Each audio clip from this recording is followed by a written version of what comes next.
எனக்கு அரசு பள்ளியை படித்த மாணவர்கள் அவளுக்கு அம்மா இருக்கின்ற பொழுது திறமையான மாடலை உருவாக்குவதற்கு லேப்டாப் கொடுத்தாங்க.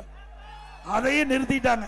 மீண்டும் அதிமுக ஆட்சி பிறகு நம்முடைய மாணவ செல்வங்களுக்கு லேப்டாப் கொடுக்கப்படும்.